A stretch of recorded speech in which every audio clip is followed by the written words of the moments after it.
Menara Doa 24 Jam Rayon 18 diadakan melalui aplikasi Zoom, ID dan passcode tertera di layar.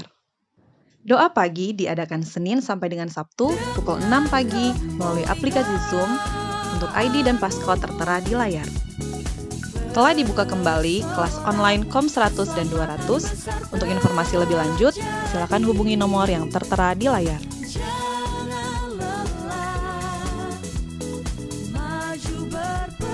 Seminar dan training Shofar akan diadakan pada hari Kamis tanggal 3 November tahun 2022 pukul 7 malam di GBI Mega Bekasi. Untuk pendaftaran dan info selanjutnya bisa menghubungi Saudara Era dengan nomor telepon yang tertera di layar. Ibadah WBI diadakan Kamis 6 Oktober 2022, premier pukul 10.00 waktu Indonesia Barat di YouTube channel GBI Rayon 18. Penerimaan mahasiswa baru program Magister Teologi atau MTH di STT Bethel Bekasi, Sekolah Tinggi Teologi Bethel Bekasi. Pastikan Bapak Ibu Saudara mendaftar. Tuhan Yesus memberkati. Pada saat inilah saya merasa bahwa aku hanya bisa dikatakan anak angkat. Saya terus terang nggak terima hati saya menangis, saya nggak terima. Sangat kecewa karena saya bilang, Tuhan kenapa Bapak saya Tuhan panggil?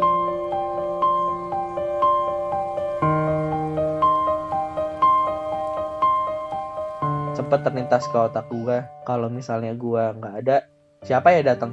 Siapa ya yang bakal datang ke pemakaman gue? Ketika gue di rumah sakit, siapa ya yang bakal setia buat nemenin gue? Jadi ketika itu saya dibully oleh setiap teman-teman saya, sehingga membuat diri saya tidak percaya diri. Namun tanpa saya sadari, itulah bentuk gambar diri saya yang telah rusak dan hancur. Sehingga menjadikan pribadi saya mempunyai sikap yang selalu menyendiri dan tidak berani bergaul kepada setiap teman-teman yang lain.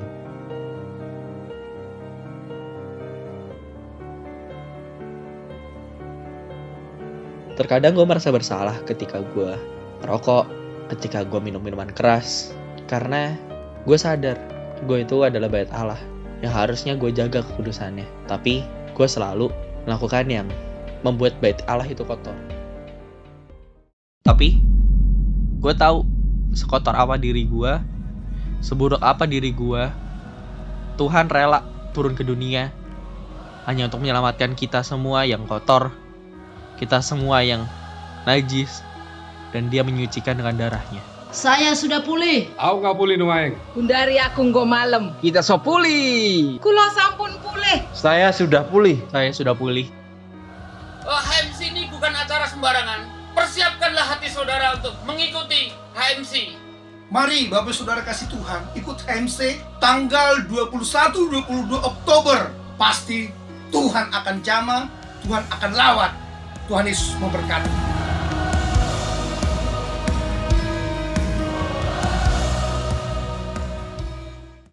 Bagi Bapak Ibu yang memerlukan informasi pelayanan jemaat dan lainnya dapat menghubungi nomor 0812 9343 5593 atau informasi lebih lanjut silakan kunjungi website GB Rayon 18 di www.gbrayon18.org.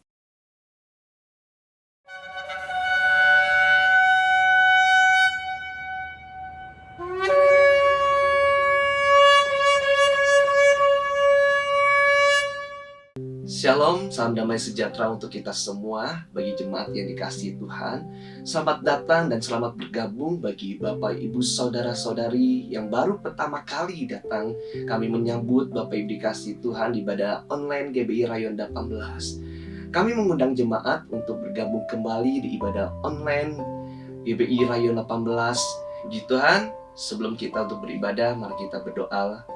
Tuhan Yesus, kami bersyukur Tuhan buat kasih setiamu menyertai kehidupan kami.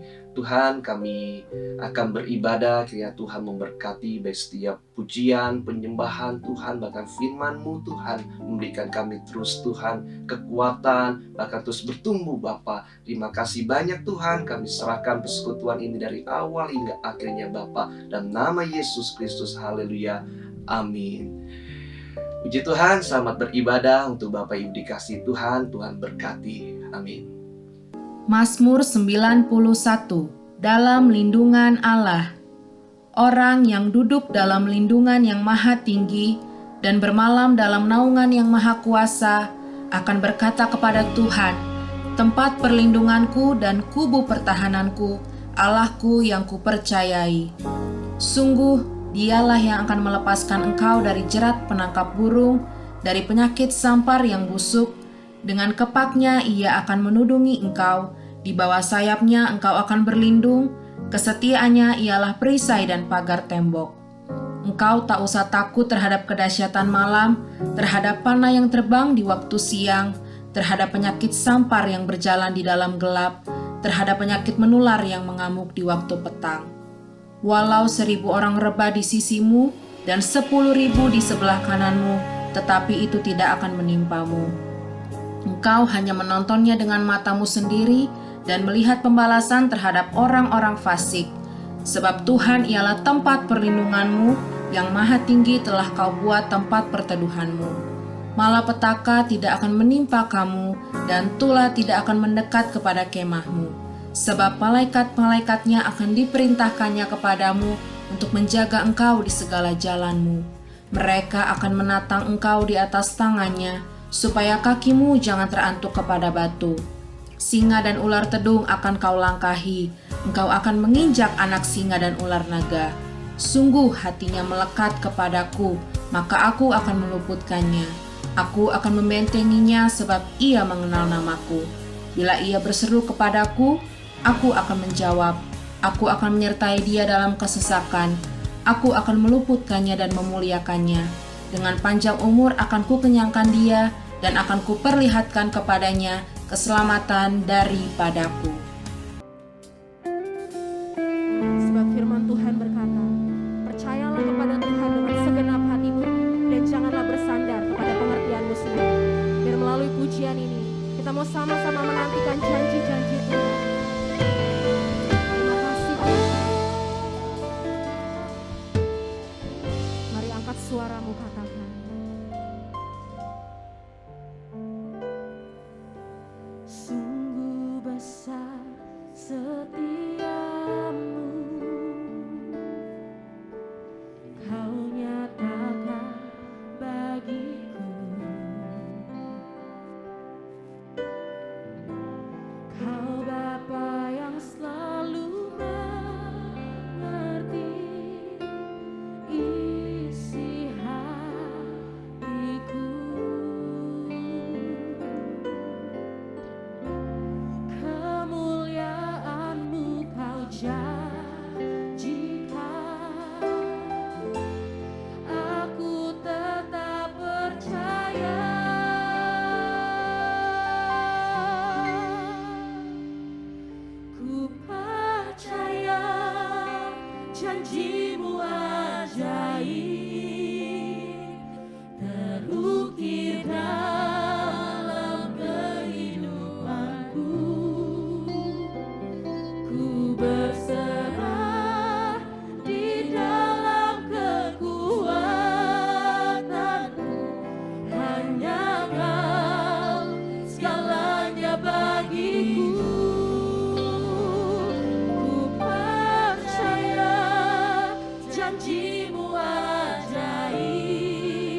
janji-Mu ajaib. Yes Lord. Kami mau angkat tangan kami berserah Tuhan. Di dalam kekuatan-Mu ku percaya. Mari jemaat Tuhan saja katakan, ku percaya janji-Mu ajaib. Amin.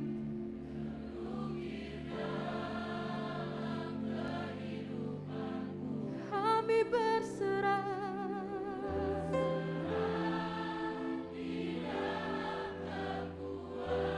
Hanya Yesus.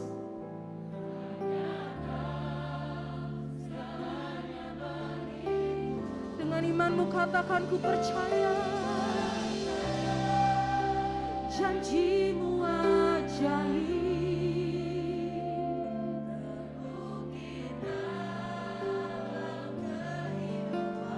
Kami berserah di dalam kekuatan ku percaya.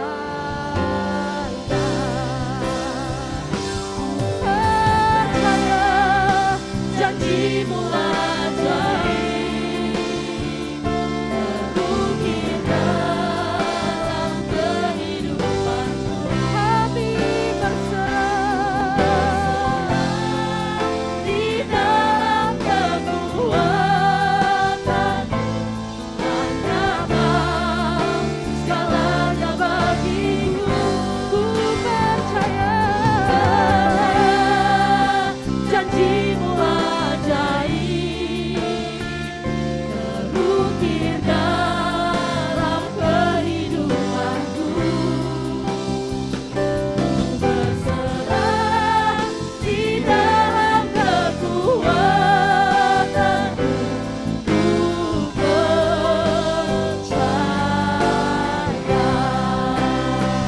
Mari sama-sama nyatakan buat Tuhan. Tak akan ku takut, tak akan ku gentar. Kaulah imanku, Kaulah Tuhanku. Tak akan ku ragukan kebaikan-Mu di hidupku.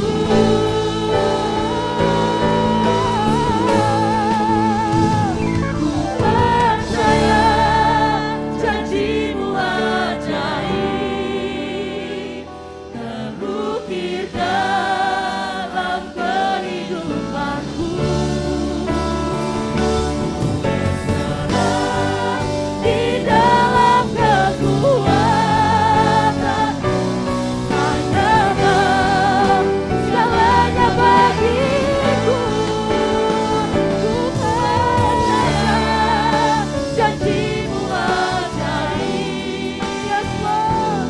Terukir dalam kehidupan. Kami berserah Tuhan. Di dalam kekuatan-Mu ku percaya. Kami berserah di dalam kekuatan-Mu ku percaya. Sambil angkat kedua tanganmu katakan, ku berserah di dalam kekuatan-Mu ku percaya.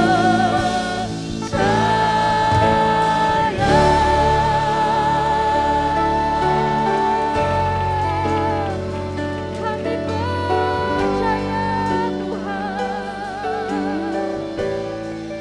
Hanya Yesus saja. Kami letakkan hidup kami di mezbah-Mu Tuhan. Mari buka hatimu, angkat suaramu, sembah Dia.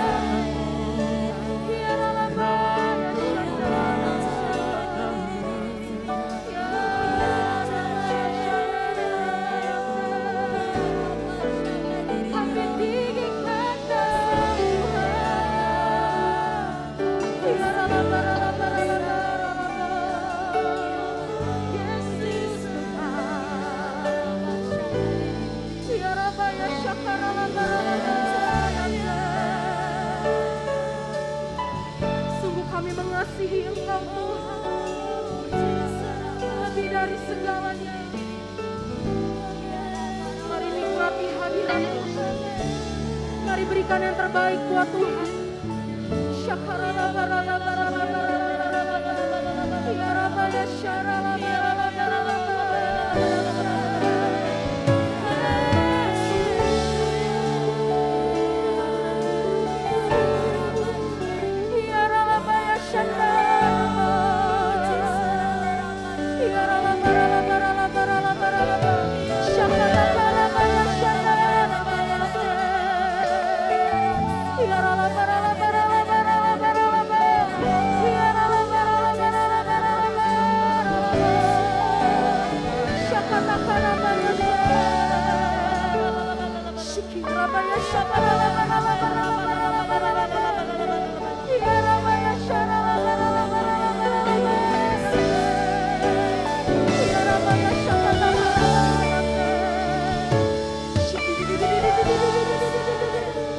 Biar mengalir Tuhan, mari mengalir.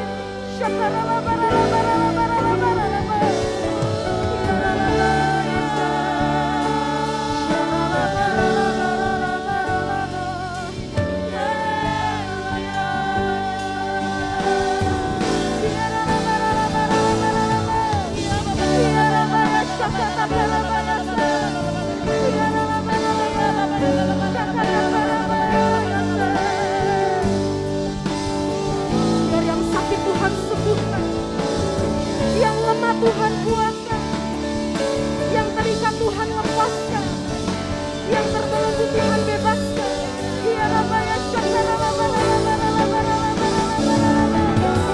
Mari terus buka hati, biar Tuhan jamah, biar Tuhan sembuh.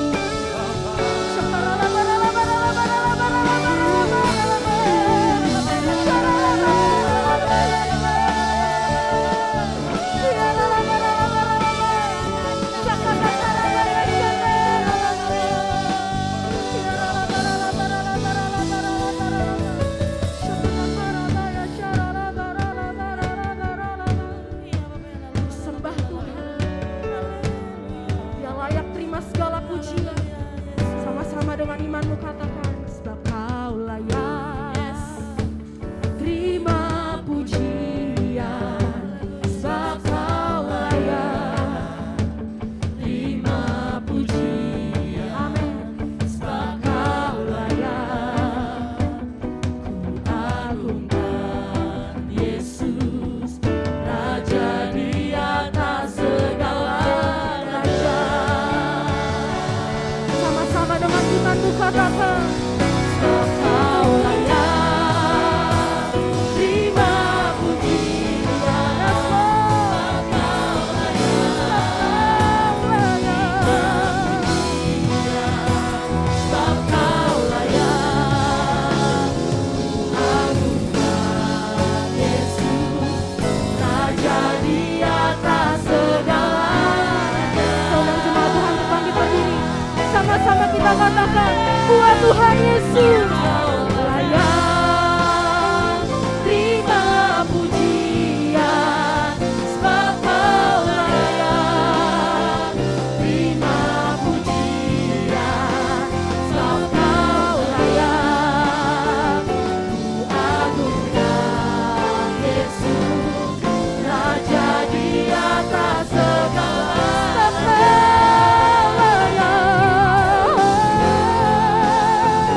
Terima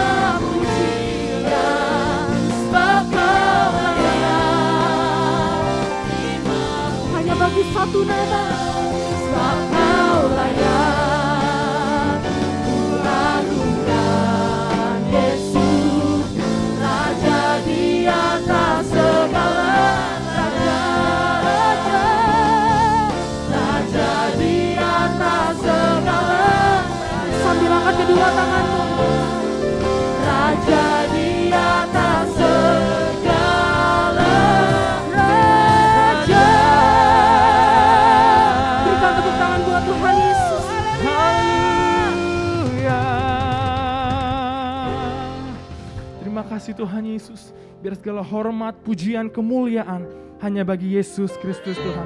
Setiap kita yang siap lebih lagi muji nama Tuhan, sama-sama katakan. Kasih tepuk tangan terbaik bagi Tuhan kita. Haleluya. Seberapa banyak Bapak Ibu Saudara di tempat ini yang mau bersorak bagi nama Tuhan, katakan amin. Katakan yes. Sekali lagi kasih tepuk tangan terbaik bagi Tuhan kita. Haleluya. Let's praise Him, come on.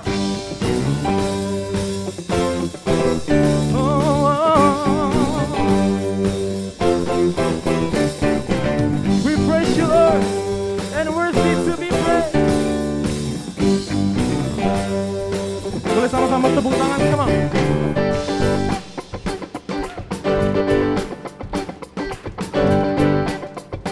Sama-sama nyatakan. Langit dan bumi pujilah Tuhan, sebab Dia ciptakan semuanya. Keagungannya mengatasi langit bumi, sembah sujud di hadapannya. Amin, amin. Semua sama-sama nyatakan. Langit dan bumi pujilah Tuhan, sebab Dia ciptakan semuanya. Sing it. Mengatasi langit bumi, sembah puji Dia. Sembah ku sembah Yesus Kristus, puji Dia. Sembah ku sembah Yesus Tuhan dan Raja-Ku. Sorakan haleluya.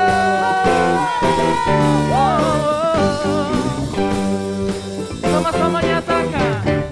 Langit dan bumi pujilah Tuhan, sebab Dia ciptakan semuanya. Apa? Keagungannya mengatasi langit bumi, sembah puji Yesus Kristus. Ku sembah Yesus, kami puji Yesus. Ku sembah Yesus. Beri lagi amin. Puji Dia. Ku sembah Yesus Kristus, kami puji Tuhan. Ku sembah Yesus Tuhan dan Raja-Ku. Yang percaya sorakan haleluya. Biar segala yang bernafas memuji nama Tuhan, amin. Sama-sama tepuk tangan, come on.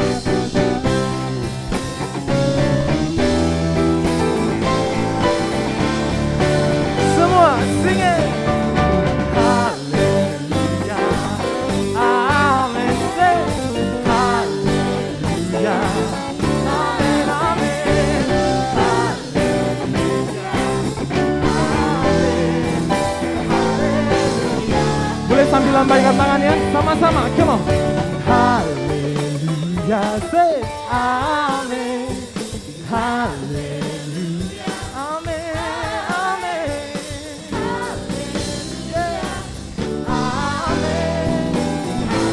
Boleh jemaat Tuhan saja. Say haleluya, come on. Haleluya, come on. Amin. Haleluya, amin, amin. Haleluya, amin. Sambil lompat, amin. Come on, come on, go, go. Haleluya. Woo.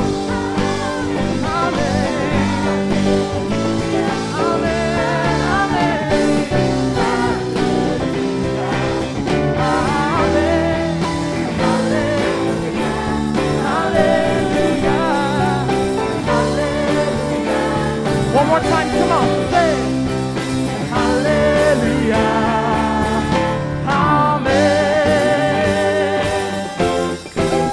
We praise you, Lord. Kasih sorak-sorak, tepuk tangan yang terbaik bagi Tuhan kita, come on. Sorakan hallelujah. Amin. Siap dulu lagi muji nama Tuhan, amin.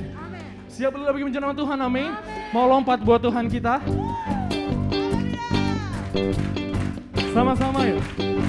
Ku angkat tanganku, ku sorakan haleluya.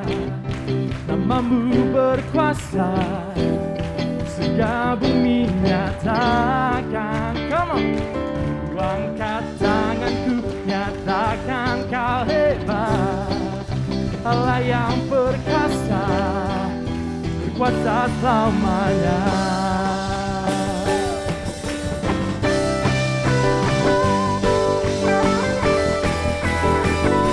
Kami pujikan Tuhan Yesus. Mari sama-sama nyatakan, Yesus kau kekuatan hidupku, takkan gentar langkahku. Kau angkat tanganku di saat ku jatuh, kaulah sumber kuatku. Sama-sama, lembah yang gelapkan lewat. Siapa beserta kita?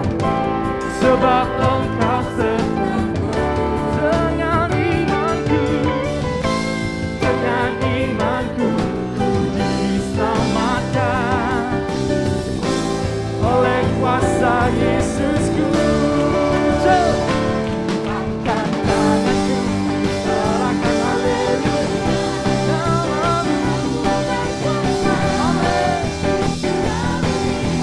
Angkat tanganku, ku angkat, nyatakan kau hebat. Allah yang perkasa, berkuasa selamanya.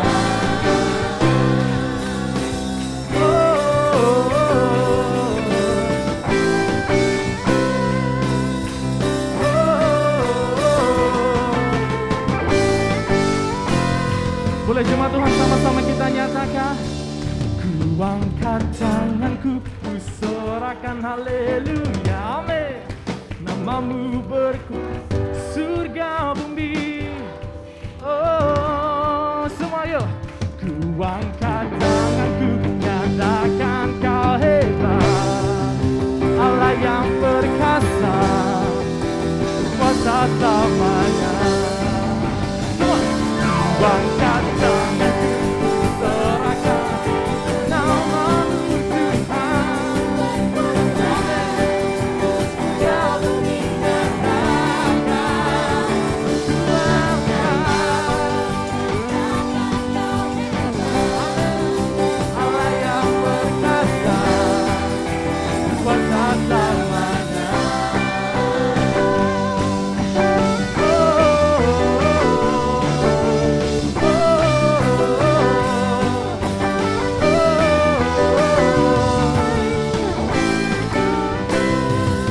Tepuk tangan yang terbaik bagi Tuhan kita, come on. Lebih lagi bagi Yesus Kristus Tuhan. Haleluya. Puji nama Tuhan, dalam hadirat Tuhan silakan duduk Bapak Ibu Saudara. Kita sama-sama siapkan hati kita untuk masuk dalam kebenaran firman Tuhan.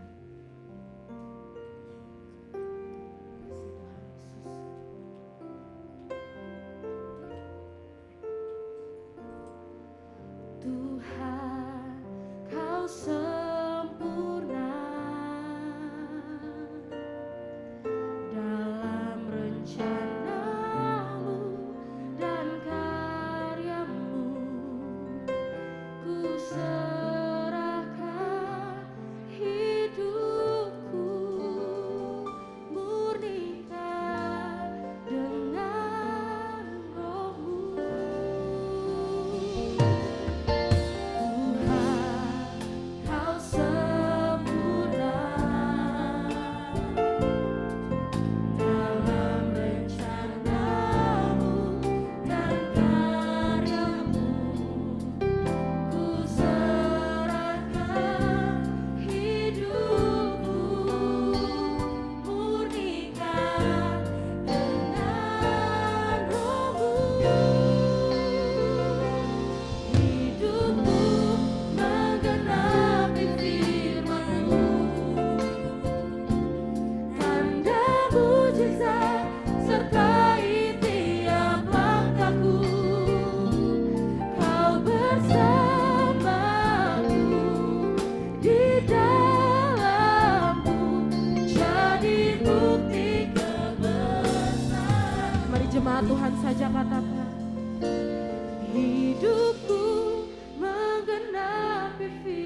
bukti kebesaran-Mu. Saya undang jemaat Tuhan untuk bangkit berdiri. Sama-sama kita mau nyatakan buat Tuhan. Hidupku menggenapi firman-Mu, tanda mujizat sertai tiap langkahku. Kau bersamaku di dalamku, jadi bukti kebesaran-Mu.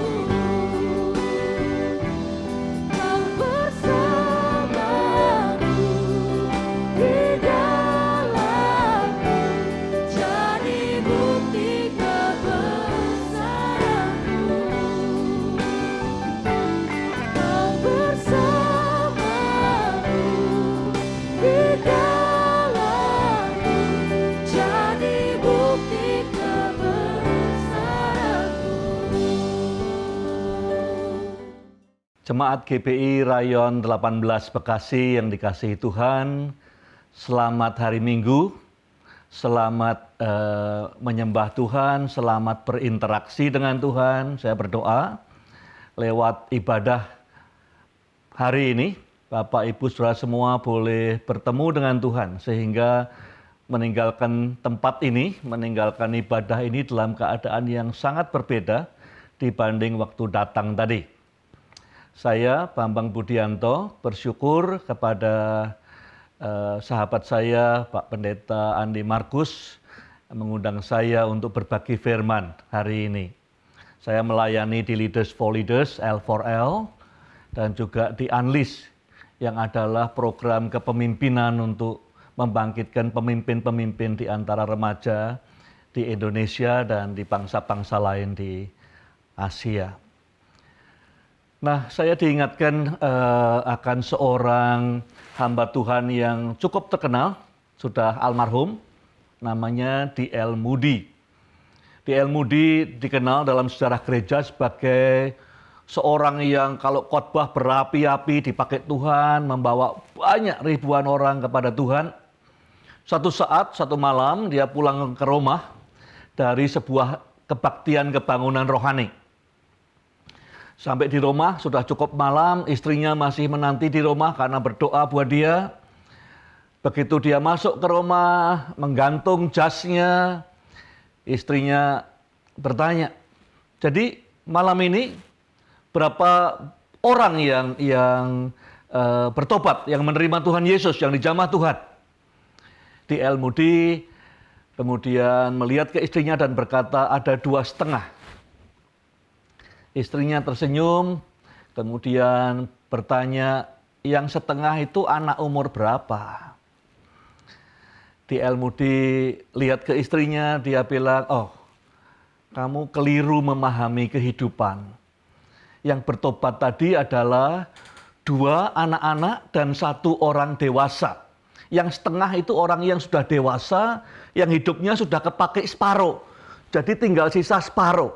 Sedangkan yang 2 tadi adalah anak-anak yang hidupnya masih utuh.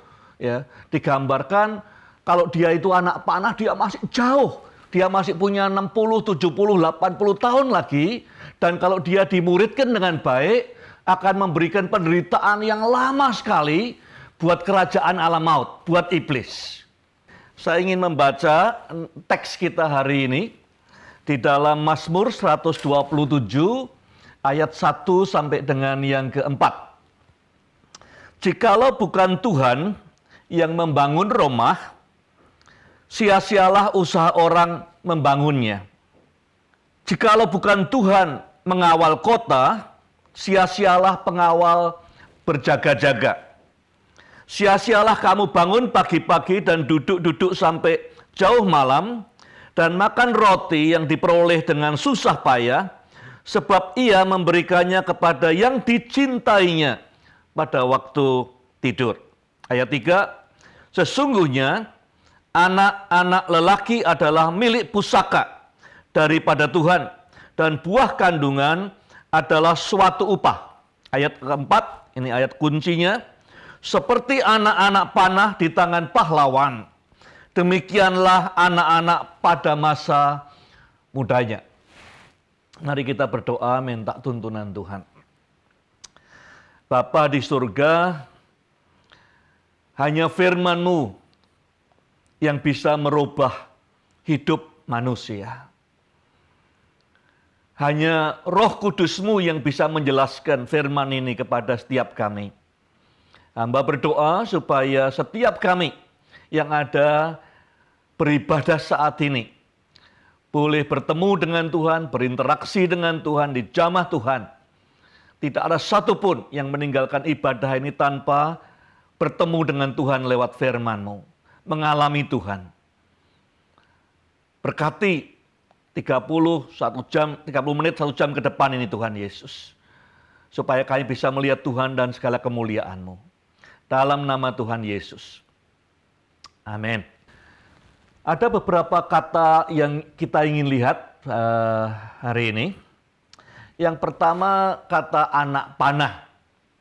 Anak panah, bayangan kita selalu ujungnya runcing, tajam, karena purpose-nya apa tujuannya? Untuk menembus sesuatu. Ya. Anak panah bukan buat masak, bukan buat hiasan dinding, anak panah buat perang. Artinya destiny-nya apa? Destiny-nya adalah mengalahkan musuh, membinasakan persoalan, iblis dan segala macam. Jadi tajam, ya. Yang kedua, anak panah beda dengan tombak, dengan pedang, karena anak panah bisa dilontarkan jauh ke depan, bisa melayang, bisa terbang jauh sekali. Sebelum orangnya sampai, anak panah sudah sampai duluan. Ya, jadi ada dua hal itu yang perlu diingat. Ya, satu ketajamannya yang bisa mematikan, dan kedua dia bisa melayang jauh di depan pasukan, di depan pahlawan, di depan orang yang perang. Yang kedua, kata yang penting kedua adalah kata di tangan pahlawan, ya, atau pahlawan yang gagah perkasa, bahasa Inggrisnya mighty warriors. Nah, kalau anak panah di tangan anak-anak yang tidak tahu cara perang, yang tidak ada gunanya. Setajam apapun tidak ada artinya. Ya. Tapi kalau di tangan pahlawan jadi beda. Karena apa? Karena pahlawan yang gagah perkasa, ada 5 hal yang ingin saya sampaikan. Yang pertama, dia kalau nembakkan panahnya selalu purposeful. Dia tidak pernah waste, tidak pernah sia-siakan asal nembak kanan, nembak kiri, tidak kelihatan musuhnya nembak. Ya. Tidak mungkin. Pahlawan yang gagah perkasa selalu menggunakan panahnya secara purposeful. Jadi anak di masa mudanya, di tangan pahlawan yang gagah perkasa, hidupnya bisa purposeful. Jadi tidak asal hidup. Ya. Mark Twain, dia berkata bahwa ada 2 tanggal yang penting dalam kehidupan kita. Tanggal pertama yang penting adalah pada saat kita dilahirkan. Makanya kita peringati tiap tahun, ulang tahun. Karena penting. Kalau tidak ada tanggal itu, kita tidak ada di dunia ini. Tanggal kedua yang sangat penting adalah tanggal pada saat kita tahu kenapa kita lahir di dunia ini. Nah, banyak orang tidak punya tanggal yang kedua ini. Asal hidup, asal jalan, asal sibuk, tapi tidak ada purpose-nya. Tuhan tidak pernah berbuat sesuatu iseng. Ya. Dia nganggur, dia iseng nyiptakan si A, nyiptakan si B, tidak pernah. Efesus pasal 2 ayat 10 berkata bahwa semua kita diciptakan dengan purpose yang Tuhan sudah siapkan. Jadi setiap anak muda di tangan pahlawan hidupnya purposeful. Ya, tidak asal hidup, tidak asal jalan, tapi ada tujuannya. Nah, tujuannya inilah yang membuat iblis menderita, kerajaan maut sengsara adalah orang-orang muda yang punya purpose. Kalau anak-anak tidak di tangan pahlawannya gagah perkasa, hidupnya tidak ada purpose-nya. Bahkan orang yang sudah tua pun hidup 70 tahun, saya ketemu, tidak tahu purpose hidupnya. Banyak juga hamba Tuhan, banyak juga pemimpin, banyak juga orang terkenal, hidupnya tidak ada purpose-nya. Asal hidup, asal sibuk, seperti orang numpang lewat di bumi saja. Tapi anak panah, anak muda, di tangan pahlawan, dia hidupnya ada purpose-nya. Yang kedua, Dia disebut pahlawan gagah perkasa karena tembakannya accurate, sasarannya bullseye, tepat di tengah. Kalau pahlawan gagah perkasa melontarkan panah banyak melesetnya, dia bukan pahlawan gagah perkasa. Ya, justru karena dia accurate, nembaknya persis di tengah. Orang Jawa bilang titis, gitu ya. Maka dia kemudian menjadi pahlawan yang gagah perkasa. Jadi sekali lagi, anak panah setajam apapun, kalau tidak di tangan pahlawan yang gagah perkasa, hidupnya tidak bisa excellent, tidak bisa kena sasaran. Dia mungkin sibuk, tapi tidak tajam hidupnya. Yang ketiga, pahlawan yang gagah perkasa berpikir strategis. Dia milih peperangannya dia di mana. Dia tidak asal ayunkan pedangnya, tidak asal tembakkan panahnya ke semua orang. Dia milih sekali tembak panahnya, kalau bisa perang berhenti. Ya, mungkin nembak rajanya musuh, nembak panglimanya musuh, berpikirnya strategis. Jadi anak panah, remaja, anak muda di tangan pahlawan, dia hidupnya strategis. Banyak orang sekarang yang berpikir sibuk itu rohani. Tapi anak panah, anak muda di tangan pahlawan tidak asal sibuk. Langkah-langkahnya itu mematikan musuh. Dampaknya besar bukan karena kesibukannya, bukan sekedar work hard, tapi work smart. Ya, itu strategis. Yang keempat, anak panah di tangan pahlawan itu kecepatannya tinggi. Ya, karena dia punya kekuatan yang mungkin di atas rata-rata prajurit lain. Jadi kalau kekuatan membentangkan busurnya itu besar, maka dia akan menerbangkan anak panah jauh sekali dan kecepatannya luar biasa. Kalau anak panah cepat, tembusnya akan mematikan lebih lagi.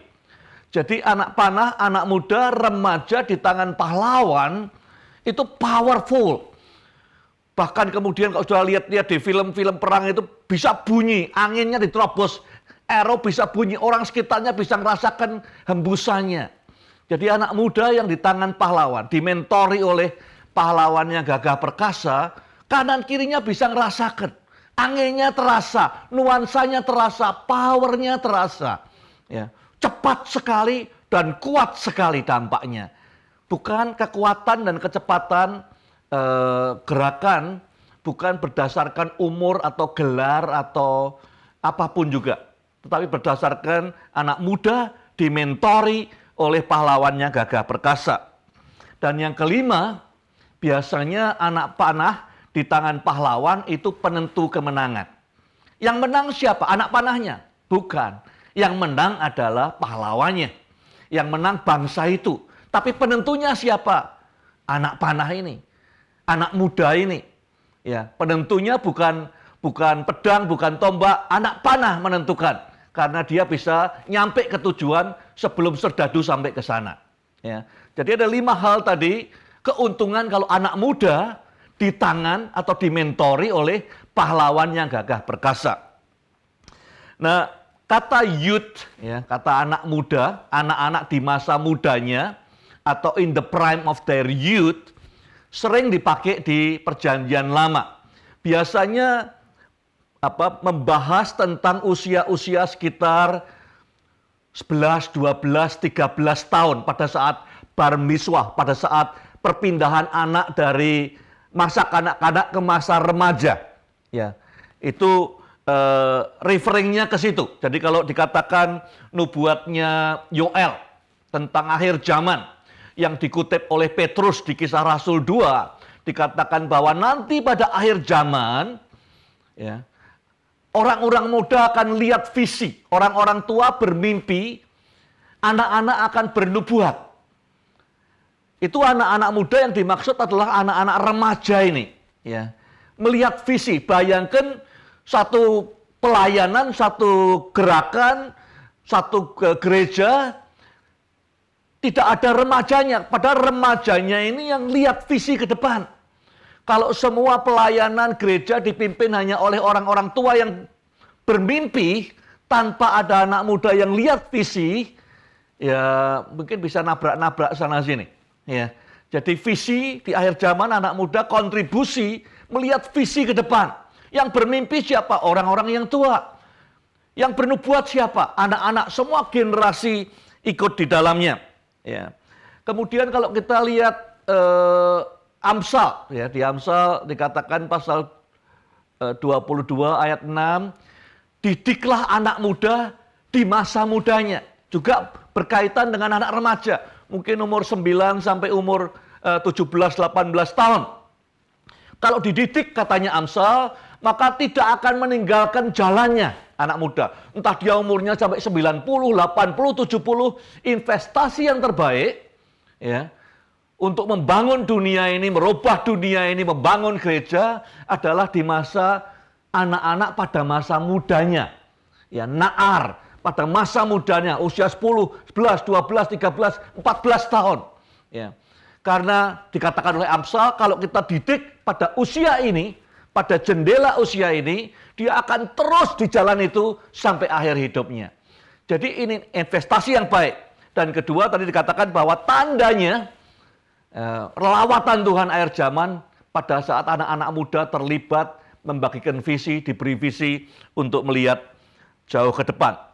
Satu hal lagi tanda yang disampaikan akan akhir zaman adalah dikatakan di Maleakhi pasal 4 ayat 6, hati anak-anak akan berbalik kepada bapak, bapak kepada anak. Jadi peranan anak-anak, remaja, rekonsiliasi, relationship dengan generasi lain, menentukan kapan kedatangan Tuhan. Menentukan kapan lawatan Tuhan. Menentukan kapan kebangunan rohani akan ada lagi. Ya. Nah, topik berikutnya yang penting tentunya adalah yang dimaksud pahlawan gagah perkasa itu siapa? Mazmur 127 ini ditujukan buat saudara dan buat saya.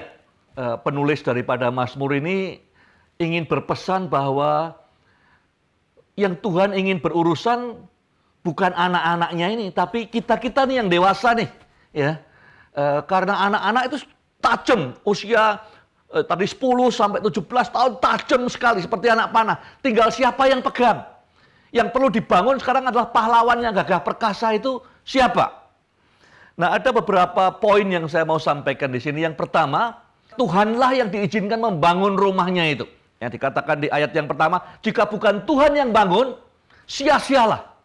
Lah, rumah itu bisa berarti home, bukan sekedar bangunan tembok house, tapi home. Ya, family, the smallest community, komunitas yang paling kecil.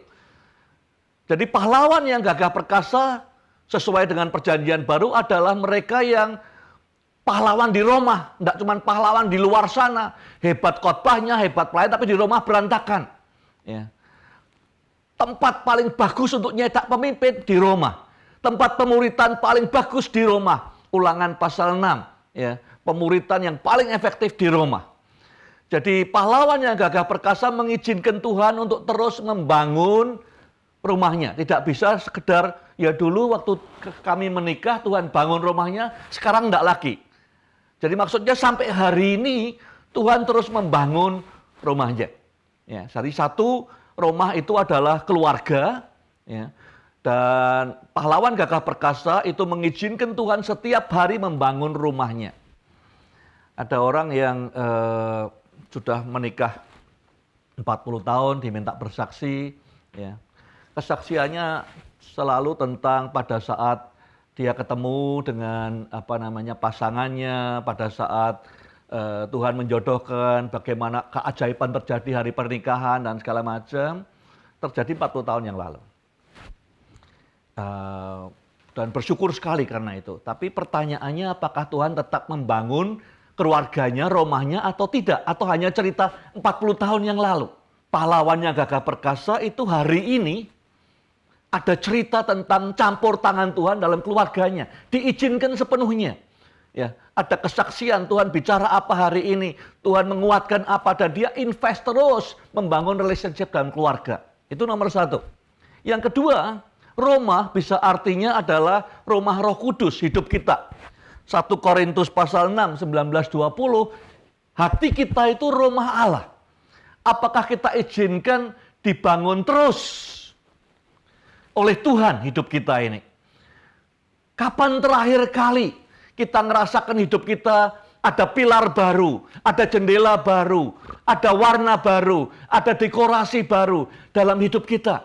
Atau kesaksian hidup kita hanya, oh Tuhan mengerjakan hidup saya 15 tahun yang lalu. Jadi pahlawan gagah perkasa itu relevan. Hari ini Tuhan masih membangun rumahnya dalam hidup saya. Yang ketiga, ya, rumah itu bisa berarti dinasti. Kayak di Alkitab dikatakan the house of David. Itu dinastinya Daud turun-temurun. Jadi pahlawan yang gagah perkasa itu pahlawan yang bisa relate dengan berbagai generasi. Ya, seperti dikatakan Tuhan itu Tuhannya Abraham, Tuhannya Ishak, Tuhannya Yakub, 3 generasi. Jadi tidak hanya kumpul dengan generasinya sendiri. Pahlawan yang gagah perkasa selalu punya mentor generasi sebelumnya dan menjadi mentor buat orang lain. Jadi punya menti. Jadi pertama dia adalah pahlawan di keluarganya, mengizinkan Tuhan terus bekerja, makin kuat keluarganya, apakah makin indah pekerjaan Tuhan lewat keluarganya hari ini dibanding 2 tahun yang lalu. Yang kedua, mengizinkan Tuhan membangun dirinya sendiri sebagai rumah Roh Kudus. Relevan sampai hari ini, terus berubah jadi makin serupa Yesus.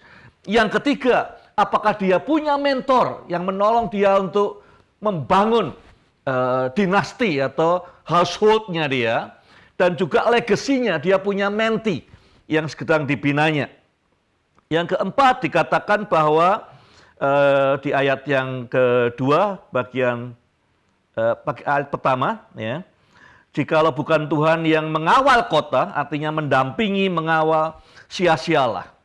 Jadi poin yang keempat adalah kehadiran Tuhan. Orang-orang pahlawan gagah perkasa tidak bisa hidup tanpa hadirat Tuhan, tanpa penyertaan Tuhan, tanpa pendampingan Tuhan. Setiap hari yang dia rindukan adalah hadirat Tuhan, hadirat Tuhan, hadirat Tuhan. Ya.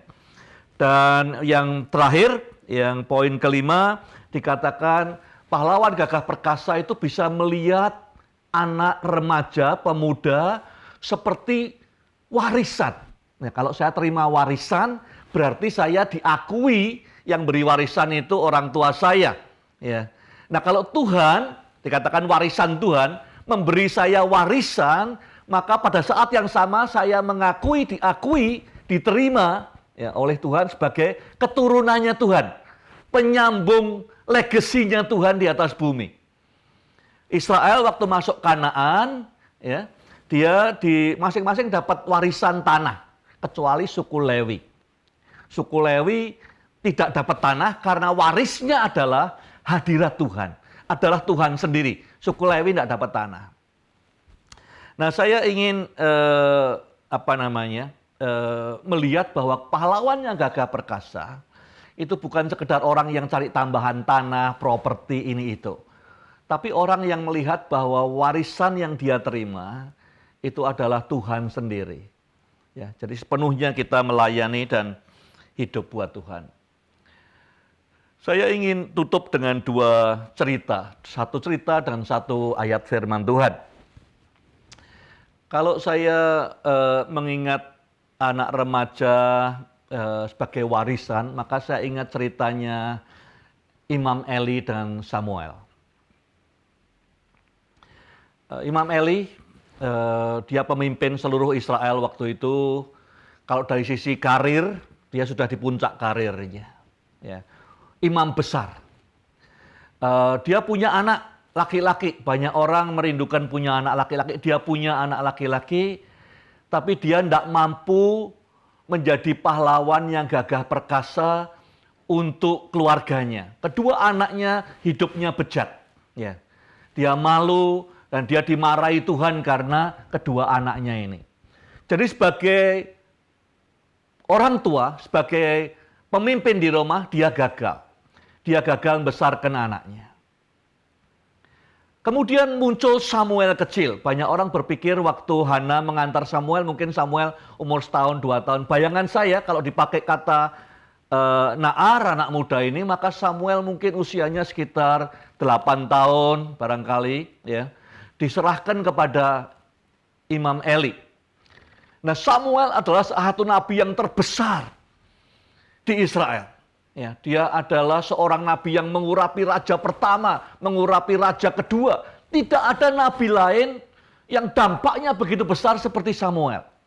Samuel menandai perpindahan ya dari masa hakim-hakim pindah kepada masa kerajaan.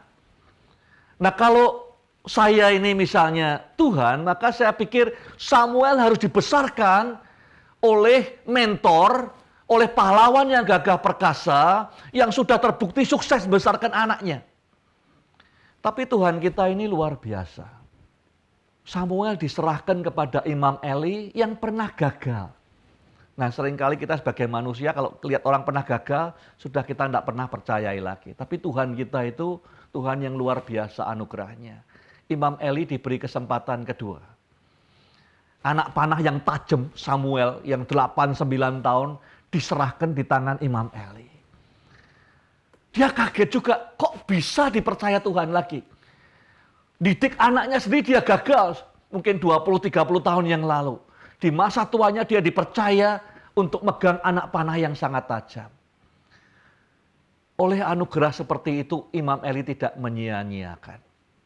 Nah, saya tidak tahu dengan saudara, reputasimu ya sebagai guru didik anak-anak di sekolah, sebagai orang tua didik anak-anakmu di rumah.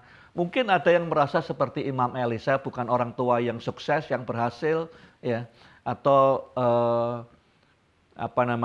mungkin saya bukan guru yang bisa menolong anak-anak saya mendapat tujuan yang bagus.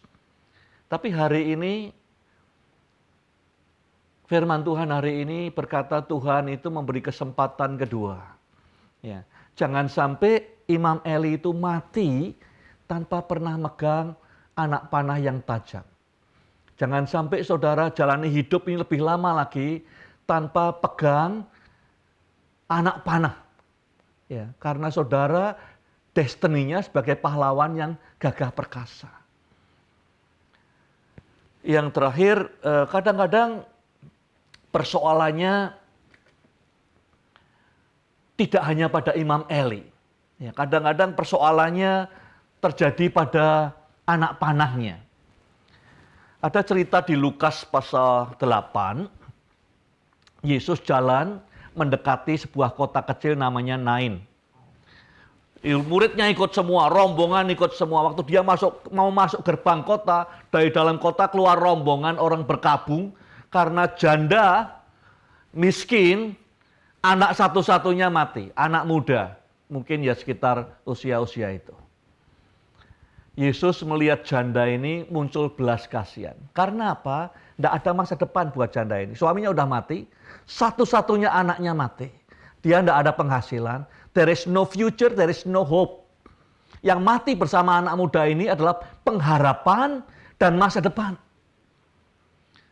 Oleh karena Yesus lihat itu, dia maju melangkah ke tempat anak ini yang mati ini dibaringkan anak muda ini. Dia pegang, kemudian dia berkata, anak muda bangunlah, anak ini bangkit kembali. Yang bangkit adalah pengharapan. Yang bangkit adalah masa depan. Yang bangkit adalah penentu kemenangan. Yang bangkit adalah anak panah di tangan pahlawan. Saudara, Bapak Ibu semua, destiny saudara semua adalah sebagai pahlawan yang gagah perkasa. Anak-anak muda, kalau saudara dengar ini juga, destinimu adalah anak panah penentu kemenangan. Anak panah penentu kemenangan remaja-remaja hari ini perlu connect dengan pahlawan yang gagah perkasa. Message hari ini, message yang sama Tuhan sampaikan kepada Imam Eli, bahwa siapapun saudara, ada kesempatan kedua untuk memegang anak panah tadi dan berlari melemparkan anak panah sehingga mendapatkan kemenangan buat gereja, buat keluarga, dan buat bangsa dan masyarakat. Mari kita berdoa. Tuhan, terima kasih untuk remaja pemuda. Tuhan katakan semua remaja pemuda ini adalah harapan, adalah masa depan. Kalau sampai ada remaja pemuda yang tidak punya harapan lagi, tidak tahu tujuan hidupnya, maka Tuhan hadir hari ini dan berkata, bangkit. Karena dunia menantikan remaja pemuda ini. Gereja menantikan, bangsa ini menantikan. Karena remaja dan anak muda ini adalah pengharapan, adalah masa depan, penentu kemenangan. Bagi semua saudara yang lain, jangan melangkah lagi tanpa mendampingi anak remaja, anak muda. Tuhan tolong setiap kami. Engkau buka mata kami untuk bisa melihat siapa yang harus kami tolong, kami mentori, remaja, pemuda, anak kami sendiri atau anaknya orang lain di gereja, di sekolah. Karena hanya dengan berdampingan dengan remaja, memegang anak panah yang tajam, pahlawan yang gagah perkasa akan memperoleh kemenangan buat gereja, buat bangsa. Tuhan tolong setiap kami, supaya bisa memberi purpose pada generasi mendatang, dan memperoleh kemenangan buat generasi hari ini. Terima kasih Tuhan. Dalam nama Tuhan Yesus kami berdoa. Amin.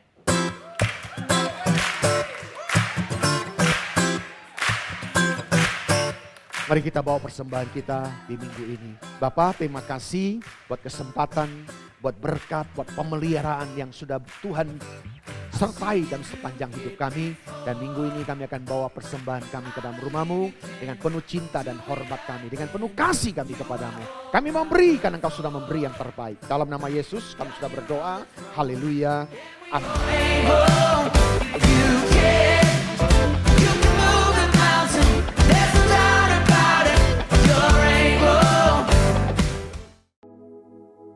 Shalom saudara, di era Pentakosta ketiga ini, Roh Kudus akan memampukan setiap kita untuk menjadi saksi Kristus, supaya lebih baik lagi memenangkan jiwa-jiwa.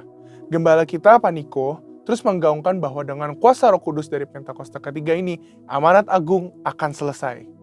Dalam Voice of Pentecost kali ini, kita akan menyampaikan satu pesan khusus bagi anak-anak muda. Generasi Yeremia, selesaikan amanat agung. Saudara, Pentakosta pertama dan kedua memiliki dampak yang luar biasa besar yang masih terasa hingga saat ini. Hal ini mungkin tidak dapat dibayangkan oleh murid-murid Tuhan Yesus yang terlibat di dalamnya pada waktu itu. Bayangkan, Petrus dan Yohanes, murid-murid Tuhan Yesus yang dalam kitab Kisah Para Rasul 4 ayat 13, disebutkan sebagai orang yang biasa, tidak terpelajar. Namun saat Roh Kudus pada Pentakosta pertama memenuhi murid-murid Tuhan, Petrus bangkit, berkhotbah sehingga 3.000 jiwa percaya kepada Tuhan Yesus dan dibaptis. Roh Kudus terus bekerja dengan dahsyat dalam Pentakosta pertama. Sehingga dalam kurun waktu beberapa ratus tahun, 70% dari dunia yang dikenal saat itu, yaitu wilayah Kekaisaran Romawi, menjadi Kristen. Kemudian, pada tahun 1906, sejarah mencatat seorang bernama William Seymour dipenuhi Roh Kudus dan dipakai Tuhan untuk menjadi pemimpin di era Pentakosta kedua di Azusa Street. Siapakah William Seymour? Beliau adalah seorang hamba Tuhan keturunan Afrika Amerika, satu ras yang pada waktu itu cenderung mengalami berbagai diskriminasi di Amerika Serikat. Namun keterbatasan yang dimiliki tidak menghambat kuasa Roh Kudus bekerja secara dahsyat dalam dan melalui kehidupannya. Dari Pentakosta kedua ini lahirlah gerakan Pentakosta dan karismatik. Sehingga saat ini statistik mencatatkan kini ada 700 orang yang diperdayakan oleh Roh Kudus sebagai dampak dari Pentakosta kedua yang terjadi di Azusa Street. Dan sekarang ini, di masa Pentakosta ketiga, secara spesifik, Tuhan membangkitkan generasi Yeremia, yaitu anak-anak muda yang dipenuhi dengan Roh Kudus, cinta mati-matian kepada Tuhan Yesus, tidak kompromi terhadap dosa, dan akan bergerak memenangkan jiwa-jiwa. Dikatakan, melalui kegerakan Pentakosta ketiga ini, melalui generasi Yeremia, amanat agung akan selesai. Mungkinkah generasi Yeremia menyelesaikan amanat agung?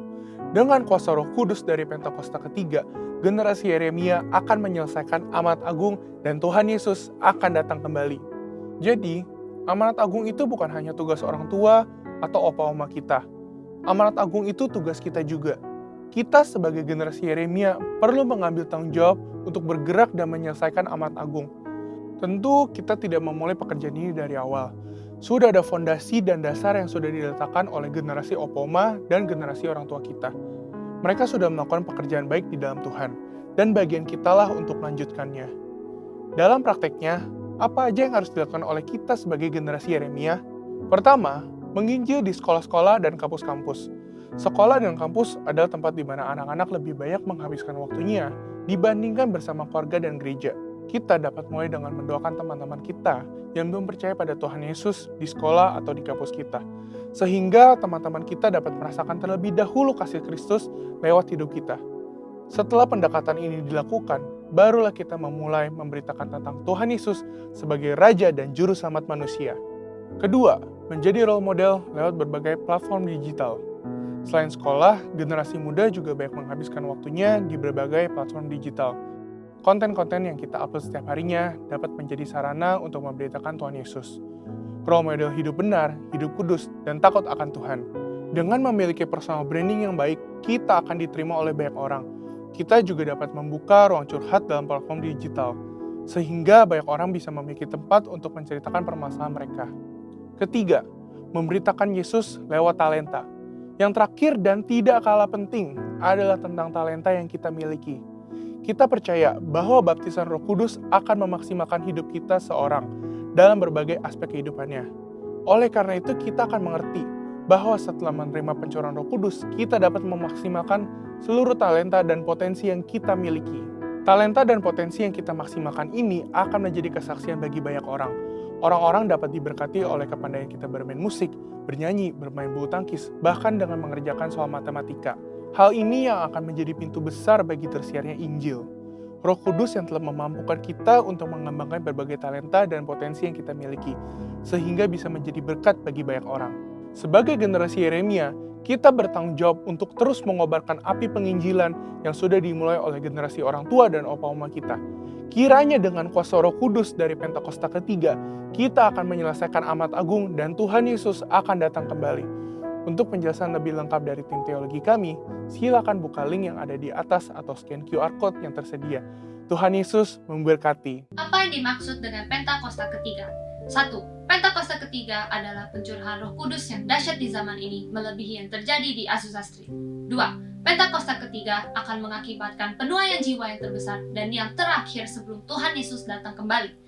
3. Pentakosta ketiga akan membangkitkan generasi Yeremia, yaitu anak-anak muda yang dipenuhi Roh Kudus, cinta mati-matian kepada Tuhan Yesus, tidak kompromi terhadap dosa, dan akan bergerak untuk memenangkan jiwa. 4. Pentakosta ketiga lahir di Indonesia dan bergerak ke bangsa-bangsa. Gerakan ini dari timur ke barat dan akan kembali ke Yerusalem. 5. Pentakosta ketiga akan memberikan kuasa untuk menyelesaikan amanat agung, dan setelah itu Tuhan Yesus datang kembali. Puji nama Tuhan. Sebelum kita mengakhiri ibadah online ini, mari kita bersatu dalam doa syafaat. Tuhan, berkatilah negara Indonesia ya Bapak. Kau berkati tanahnya, airnya, dan juga udaranya ya Bapak. Berkatilah presidennya dan para pemimpin lainnya, dan juga serta wakil-wakilnya ya Bapak. Berkatilah Gembala pembina kami Tuhan, Pak Niko, kiranya berkat-Mu melimpah atas Pak Niko dan juga keluarganya.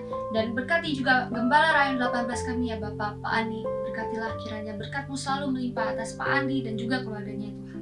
Dan Tuhan berkati seluruh jemaat yang mengikuti ibadah online ini ya Bapak. Kiranya mereka bisa menjadi pelaku firman-Mu. Sebelum kami mengakhiri ibadah online ini, kami rindu menerima berkat yang akan disampaikan oleh hamba-Mu. Mari buka hatimu, angkat kedua tanganmu, terimalah berkat-berkat surgawi, berkat kasih karunia yang melimpah-limpah dari Allah Bapa di dalam Anak yang tunggal, Yesus Kristus Tuhan, dan persekutuan yang manis dengan Allah Roh Kudus yang senantiasa memberkati, menyinari dan diperapkan wajahnya kepada engkau mulai saat ini sampai Maranatha. Tuhan Yesus datang yang kedua kali, menjemput kita di awan-awan yang permai, bahkan sampai selama-lamanya. Yang percaya dan sudah diberkati Tuhan, sama-sama kita katakan amin.